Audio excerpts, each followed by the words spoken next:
This is CBC Winnipeg News.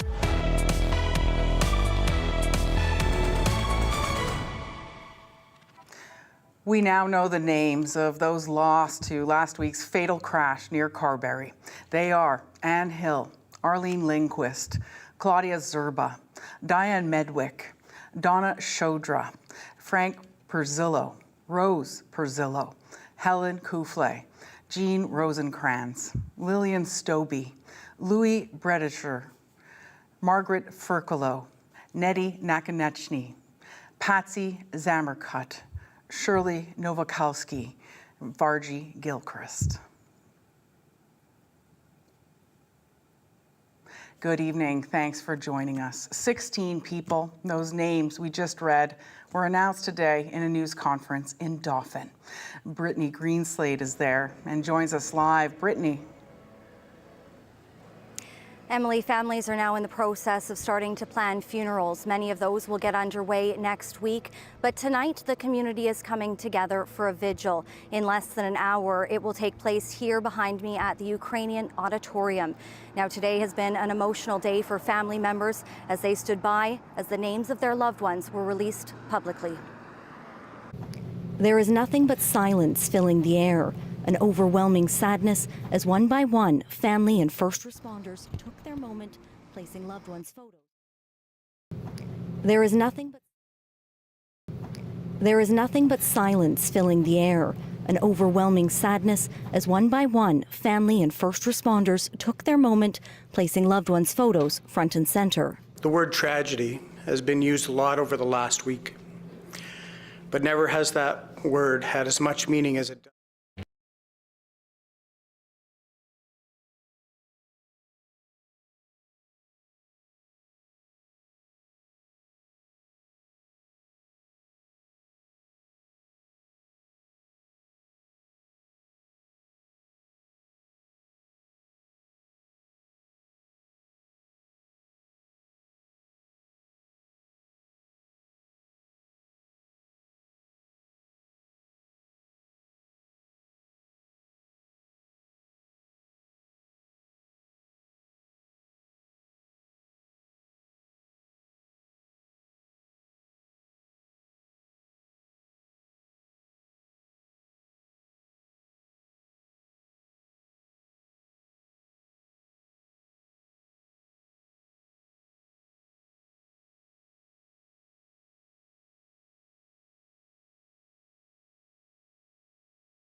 Hello, we apologize for those technical issues. Here now is that report from CBC's Brittany Greenslade in Dauphin. There is nothing but silence filling the air, an overwhelming sadness as one by one, family and first responders took their moment, placing loved ones' photos front and center. The word tragedy has been used a lot over the last week, but never has that word had as much meaning as it does when we look at the photographs that line this room. One photo for each of the dead, 14 women and 2 men, including a married couple.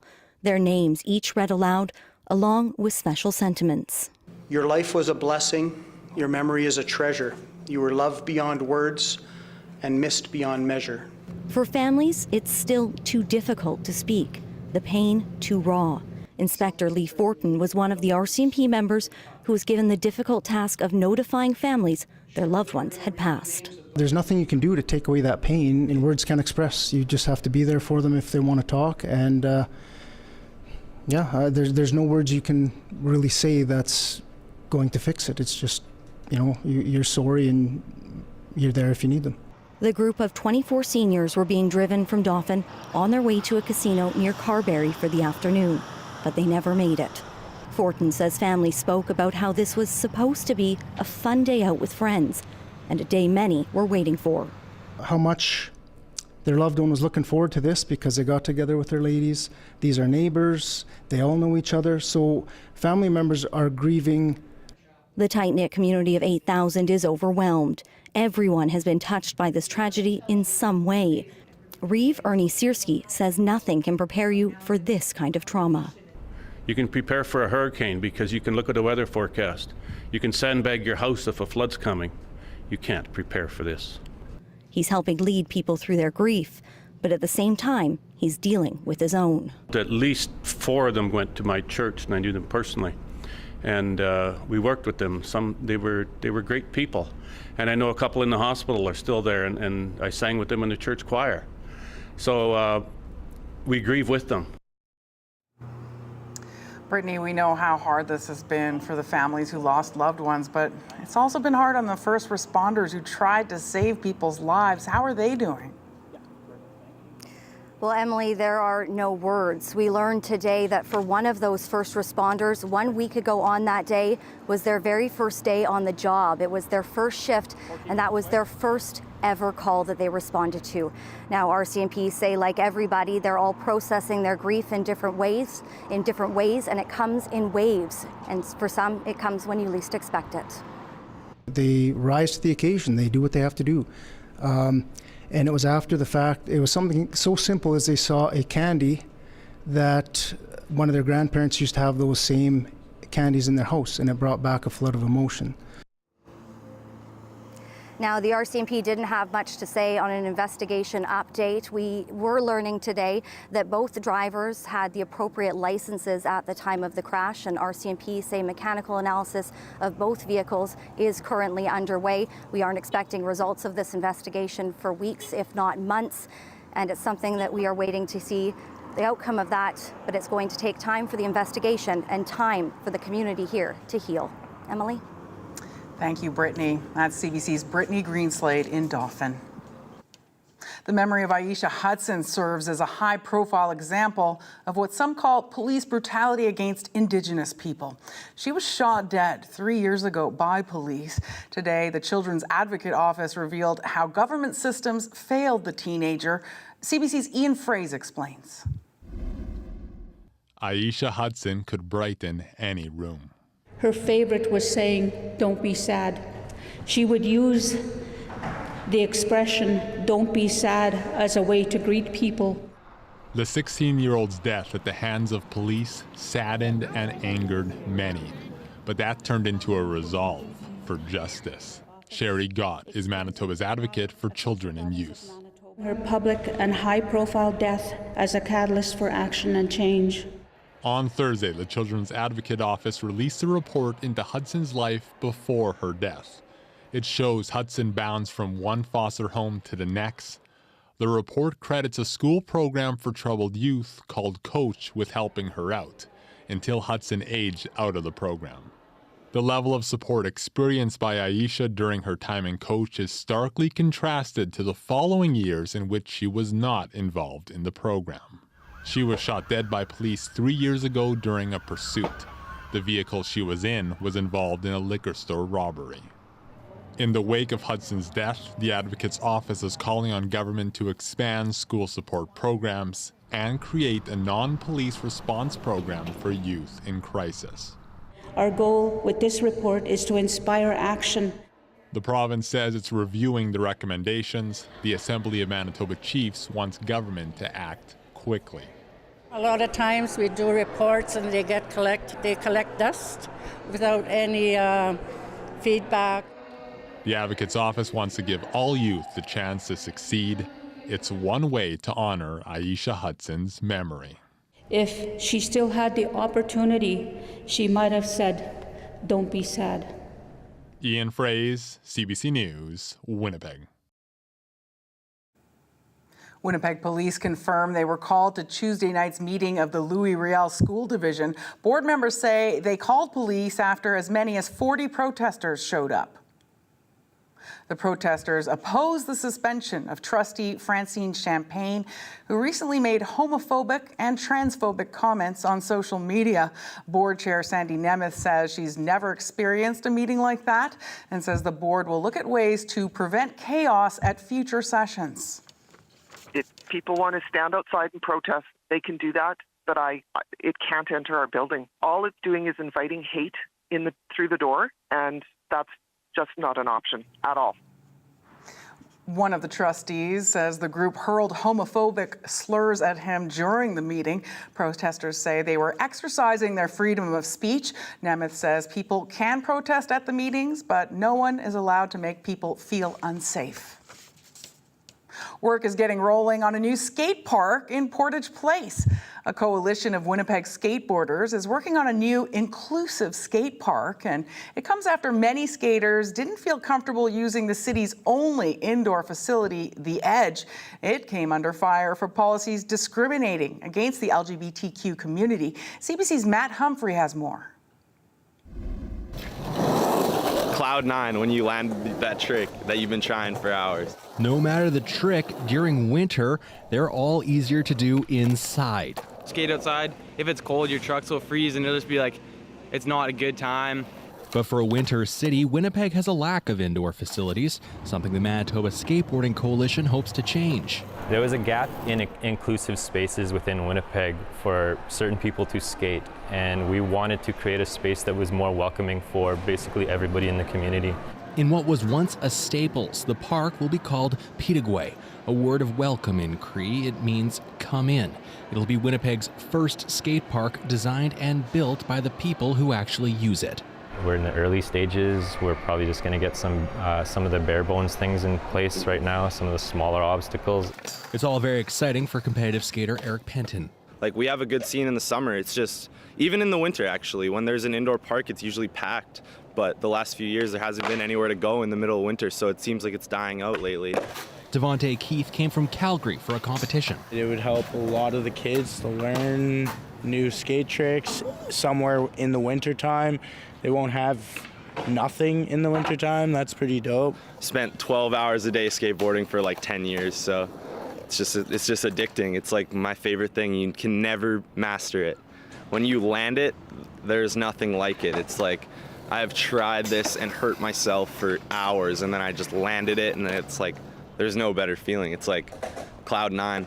And the hope is Pitagway will help even more people land on Cloud 9 in the heart of downtown Winnipeg. Matt Humphrey, CBC News, Winnipeg.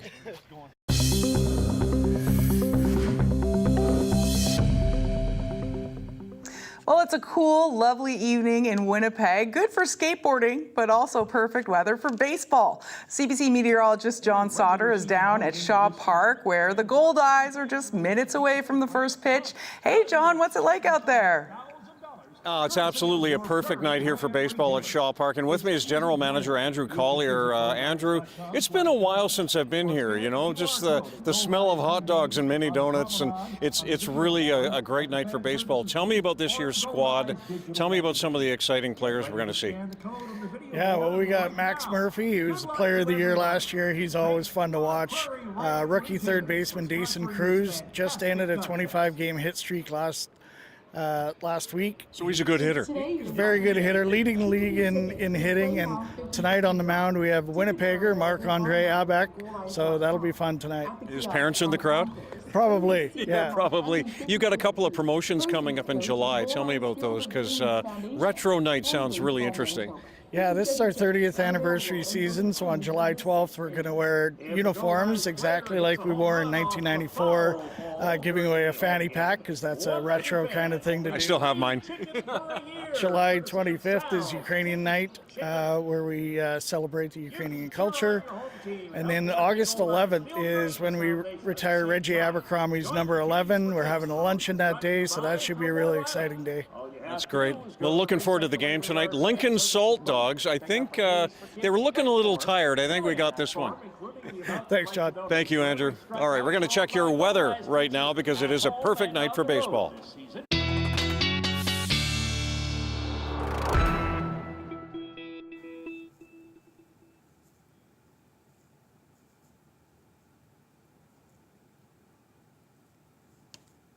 I think that'll make a huge difference in the ball game tonight at all. Looking at satellite and radar imagery, and most of the action is way out into northwestern Ontario, and that is still part of that same system that has been plaguing us through the week. High pressure, though, is moving into southern Manitoba, and we're looking at just clear skies tonight, a low around 12 degrees, and yeah, I can't get the system to advance, so I'm not sure what you're seeing on your screen right now. We'll go to Futurecast now and show you clear skies tonight, a sunny day on the way for tomorrow, and then a little bit more cloud in through the afternoon. Now, I know earlier I was talking about some rain on the weekend, but that system now is staying right along the international border and maybe up into northwestern Ontario. There's a slight chance of a shower, otherwise a sun-cloud mix here on Saturday and a high of 27 degrees. That extra little bit of sunshine is going to make a huge difference. And then Sunday, just a sun-cloud mix, and again 27. So as we look at tonight's forecast in the Winnipeg area, a low of 12 will be at about 18 first thing in the morning. It'll be a beautiful Friday with a high of 26 degrees and light winds in the afternoon and a sun-cloud mix in the afternoon and on into the evening, a partly cloudy sky. In the long-range forecast, we're looking at that little chance of a shower on Saturday, sunshine through into Monday, and then there's a couple of chances of showers next week on Tuesday, Wednesday, but especially on Thursday, and I will have a complete 7-day forecast for you coming up. Thank you, John. A tragic ending today in the North Atlantic Ocean. Officials announced a catastrophic implosion likely killed the pilot and 4 passengers on board the Titan submersible. The U.S. Coast Guard announced debris from the mini sub was scattered through the search area. It was found near the wreck of the fabled Titanic, which passengers had paid to see. CBC's Chris Reyes has the details. On a day when remote-operated underwater vehicles began searching the ocean floor, a devastating discovery near the wreckage of the Titanic, the intended destination of the Titan, the submersible vessel that went missing in the North Atlantic on Sunday. The debris is consistent with the catastrophic loss of the pressure chamber. Upon this determination, we immediately notified the families.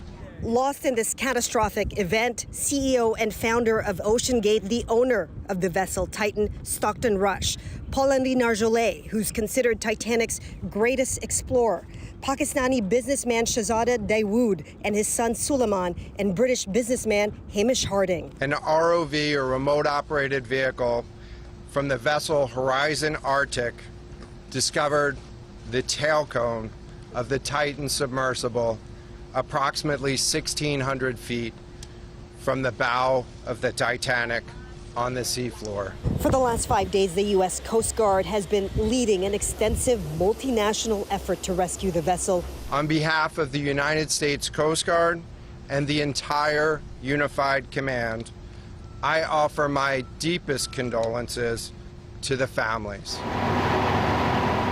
The Canadian Coast Guard has been assisting since the Titan lost contact with its mothership, the Polar Prince, about 700 kilometers southeast of Newfoundland. An arsenal of equipment and personnel have been deployed, including Canadian vessels and aircraft. And we thank all of the agencies and personnel for their role in the response. We're also incredibly grateful for the full spectrum of international assistance that's been provided. According to the U.S. Coast Guard, there are currently 9 vessels at the search site and that they'll begin to demobilize them over the course of the next 24 hours. There's no timeline yet on when they'll start to call back the remote operated vehicles that have been searching the ocean floor. Officials say right now their #1 priority is to make sure the families of those lost to this catastrophic event that they're supported. Chris Reyes, CBC News, Boston. Today, we want to take some time to honor those who lent their voices to our special CBC series called Mother, Sister, Daughter, an MMIWG project. The project launched this month and looked at what progress has been made implementing the 231 calls for justice from the MMIWG inquiry report. But it's the survivors and the loved ones of those who didn't survive who've advocated for change for decades. CBC producer Donna Carrero joins us now. Hi, Donna. Hi there. So I'm going to start with Hilda Anderson-Pierce. Hilda is the chair of the National Family Survivors Circle. That's a nonprofit group, and its #1 goal, of course, is to advocate on behalf of missing and murdered Indigenous women and girls. But long before Hilda was a nationally renowned advocate, she was a sister. She was Dawn Anderson's sister. Now, in November 2011, Dawn's body was discovered frozen outside her home in Leaf Rapids, Manitoba. And at that moment, Emily, in her grief, Hilda Anderson-Pierce had to fight. From the start, the investigation into Dawn's death was rife with what Hilda called institutional failures, beginning with just that, her death. Even though there was a coroner close by, Dawn was declared deceased by a medical examiner in Winnipeg over the phone. Police then determined her death was not suspicious. A few days later, however, the garage that her body was found near burned down. That police determined was the real crime. Sadly, there was a Crime Stoppers poster put out for the fire, but there was no Crime Stoppers poster put out, asking the public if they had any information that they could bring to the RCMP in relation to my sister's death. So was this a turning point for Hilda, who's since become an advocate for all missing and murdered Indigenous women and girls?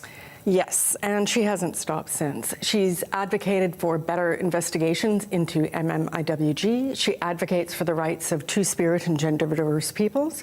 She advocates for her home community. And she's not alone. Let me introduce you to Lori Thompson. So Lori herself was abducted as a child. It was a failed effort to sexually traffic her. Her loved ones, too, have survived violence. Lori, however, has turned her pain into power. She became a lawyer because not only did she survive her trauma, but her sense of justice survived it too. My intuition wasn't completely killed inside of me, and I could still feel when something was wrong. And thank goodness it survived, because that's an ancestral law. Now, it's because of Lori, it's because of Hilda, it's because of thousands of other Indigenous women that in 2016, the federal government gave the green light to the MMIWG inquiry.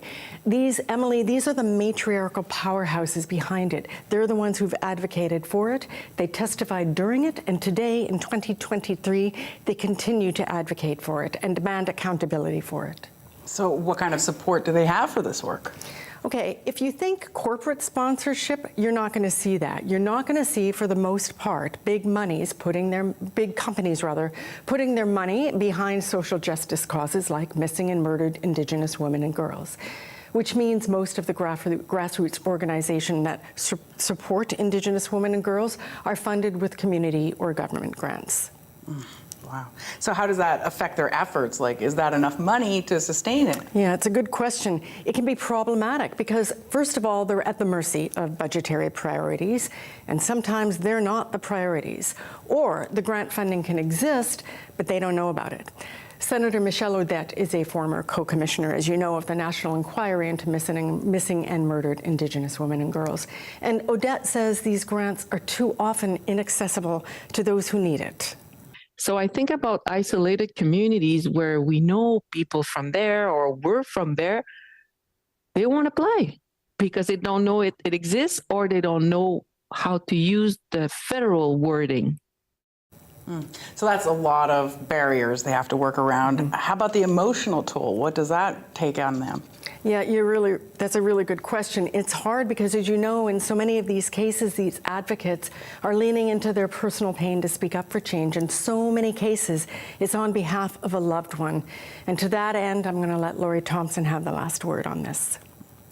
With hearing the story of myself and my sisters and my relations, when you hear our stories, be kind to us. It takes a lot of courage to do this. So that's what I ask for in all systems of life, whether it's the justice system or any other system. Practice that kindness. Oh, thank you for this incredible project, Donna. You're very welcome. And for more on this, you can go to our website, cbc.ca/Manitoba.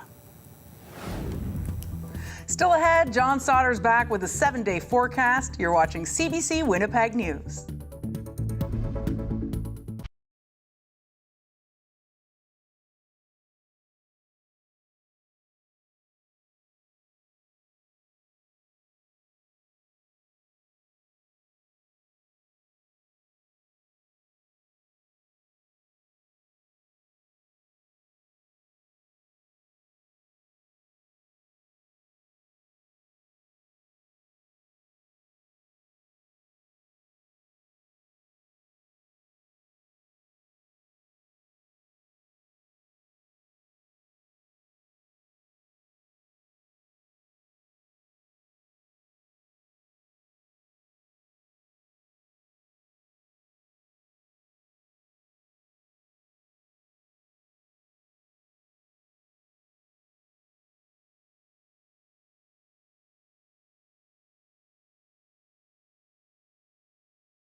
Well, we made it to 23 today. Tomorrow's going to be a little bit warmer. Here's a look at your 7-day forecast. 26 tomorrow, then a pair of 27s on the weekend.